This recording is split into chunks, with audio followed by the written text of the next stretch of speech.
Afternoon, everyone. Obviously, good to be on tour. It's been a couple of testing days in Bangladesh, last couple of weeks, I suppose. But sometimes things like that can galvanize a team, can get a team close together. And since we've been here, the guys have been fantastic. They've trained really hard. The energy's been good. Guys seem to be happy and relaxed, and that's important for us. So, thus far, it's been a really good start for our preparations.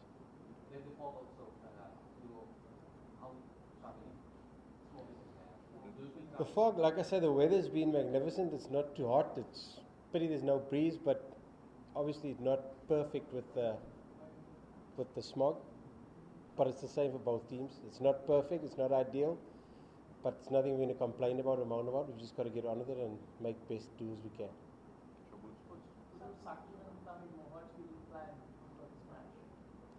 No Shakib, no Tamim?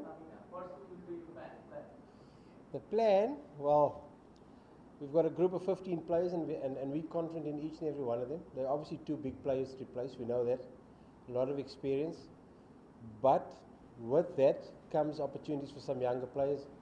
So guys like Naim, Afif, Saikat, Shomo.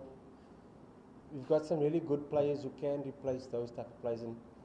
And whilst it is disappointing to lose them, it does give an opportunity to some younger players to try and stake a claim and become senior players within the team. Do you miss Shakib? Anybody would miss Shakib.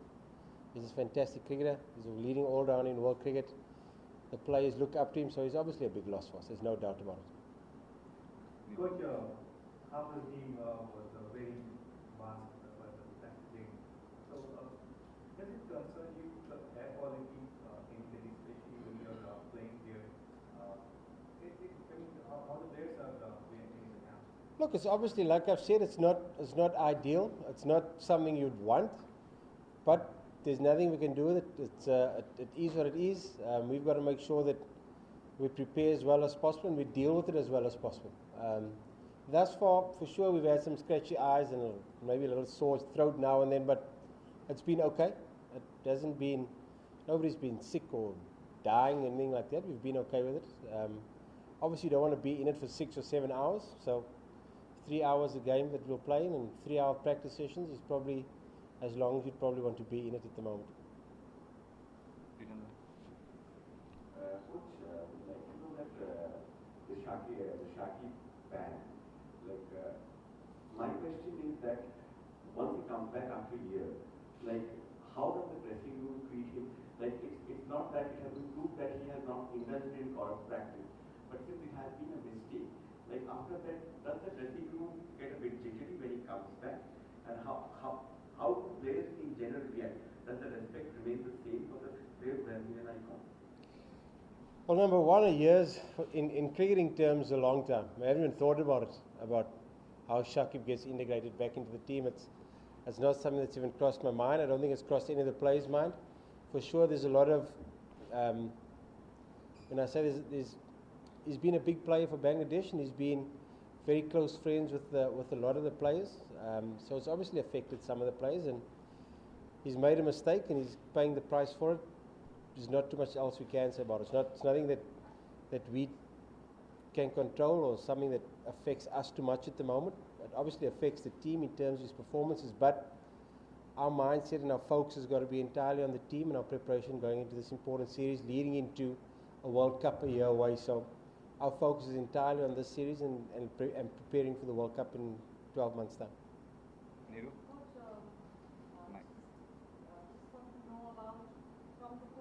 Coaching team's point of view, how much of a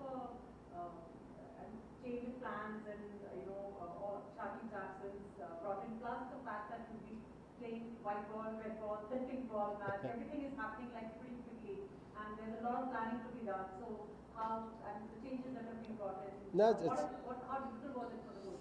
It's very tricky because obviously Shaki bats number 3 and he often opens the bowling or bowls first change. He bowls 4 overs every single game. He's one of our leading batters.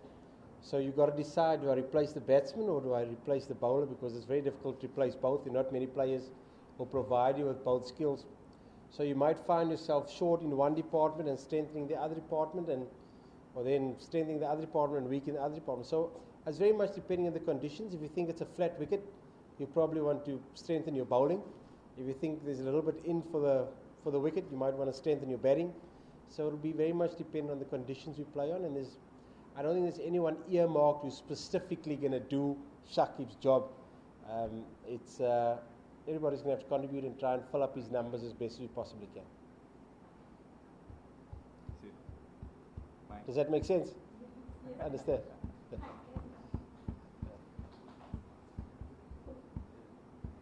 Sir, you said Shakib is the best all-rounder in the world, a player who the birds look up to. What was the reaction in the dressing room when we came to know of this? Was it a shock, disappointment, was it betrayal?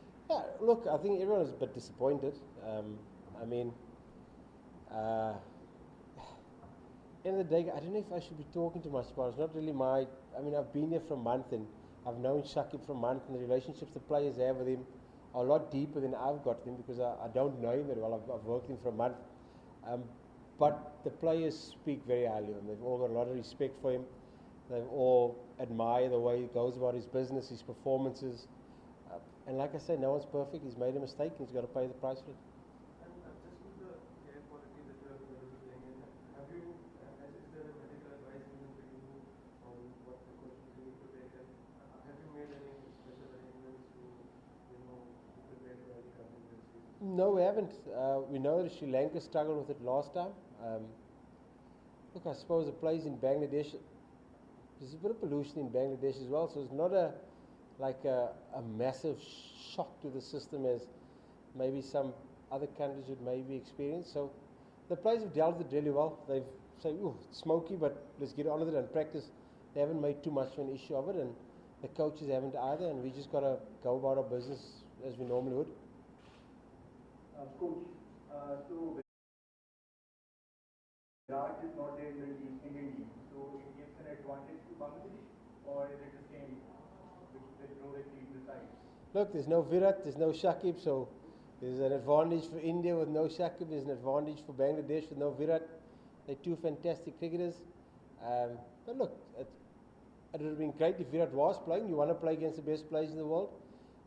If you ask all the Bangladesh players, they'd love to test their skills against Virat Kohli. So it's disappointing that he's not playing. It would have been great that he is, but you fully understand with his workload and the amount of games he plays. As a coach, you're glad he's not playing.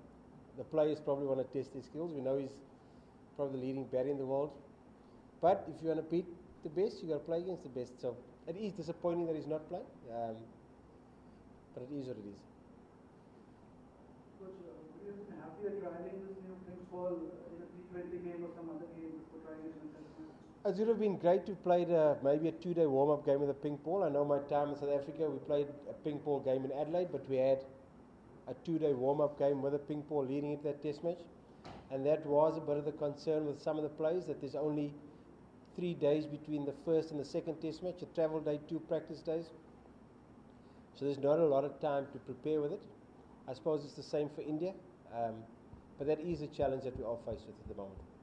Last few questions. Can you dwell a bit on those challenges that you just talked about? In terms of adjustment? Yeah, look, it's a difficult ball to see when you're batting, particularly in the phase between sunset and dark. That is in the phase when batters have struggled the most. I know guys really struggled against wrist spinners because it's difficult to see the seam. The seam's not as pronounced as it would be with a red ball and a white seam. That's our experience we had with it last time. The management of the ball seems to flake a lot easier, gets softer and seems to break up a little bit more, and only does a little bit of shape or swing for maybe 10 or 12 overs and then seems to lose that. And then, so there's a lot of challenges to the pink ball that some of the players haven't been facing yet. Last question. After joining you, the Bangladesh cricket board previously one season and that series, starting from the 3rd November. Yet, this is what some problem in the series and the series. So do you think that you will get him next season or in future? Hopefully. He's spending some time with his wife who's giving birth, and that's fully understandable. It would be great to have Tamim because I haven't worked with him before. I've had a few cups of coffees with him and I've had a few chats with him, but I haven't seen how he goes about his business yet. So we're a year away from a World Cup, and those type of players, important to get that connection with those senior players. So I am looking forward to having him for the series. We play in Pakistan. We don't know where we're playing yet, but we are looking forward to having him in that particular series. Coach, you clearly said that you have to just play 3 hours of the game and 3 hours of practice session, and not much in these conditions. Perhaps in Delhi, particularly when there are emergency situations of their condition. There are also plans, requests that have been made for these championship venue, but particularly asking to Bangladesh, will you play over health at this particular venue, and will this, condition struggle the health of these players in this case? Look, I'm not a medical doctor. I'm only a cricket coach. So, it's obviously, like I said, it's not ideal. Your eyes get a bit sore, your throat gets a bit sore, but we just gotta deal with it. That is what it is. It's unfortunate. I think it's probably very difficult to move a game a day or two before a big fixture like this. So we're not complaining. We just got to get on with it. We're not sure what it's going to be like when the lights are on. We've checked the forecast for the next day or two, and it seems to be getting progressively better. So that's a plus. Look, it hasn't been great, but we're okay. We're fine.